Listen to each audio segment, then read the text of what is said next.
એના કિસ્મત સારા હતા એટલે એ આગળ વધી ગયો.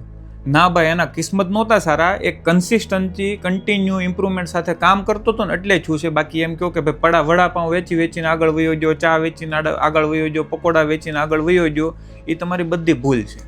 એ રોજે રોજ કામ કરતો હતો ને તમે અટકીને કરતા હતા. બાકી તમે મજૂરી કરતા હતા ને એ મજૂરી જ કરતો હતો.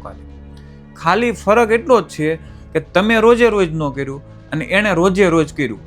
હવે બધા એમ કે મજૂરિયા તો રોજે રોજ મજૂરી કરે છે અથવા તો આ કરે છે.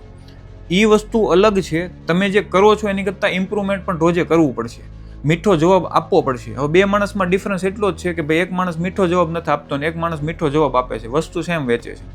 ઓલો કમાય છે ને આ નથી કમાતો. બીજું કે તમે એમ કહો એના કિસ્મત, હા ભાઈ કિસ્મત ચાલો માની લીધું. એ જ્યારે કિસ્મત ઉપર ભરોસે નહોતો બેઠો રહ્યો ને તમે કિસ્મતના ભરોસે બેઠા હતા, એણે શું કર્યું હતું, તમે જ્યારે મજા કરતા હતા ને એ ટાઈમમાં ત્યારે એ શીખતો હતો, ઇમ્પ્રુવમેન્ટ થતો હતો, આગળ કેમ વધુ આ પ્રેક્ટિસ કરતો હતો. એની બધી મજા એણે કાઢી નાખી હતી. મૂવી, બહાર જવું, હોટલ જવું, ફરવા જવું, આ તે બધો ટાઈમ પાસ એણે કાઢી નાખ્યો હતો.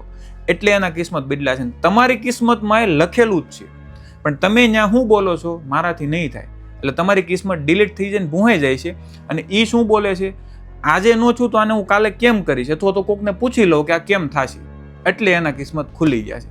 હવે જેને ખોટું લાગે એને ખોટું અને જેને સાચું લાગે એનું સાચું.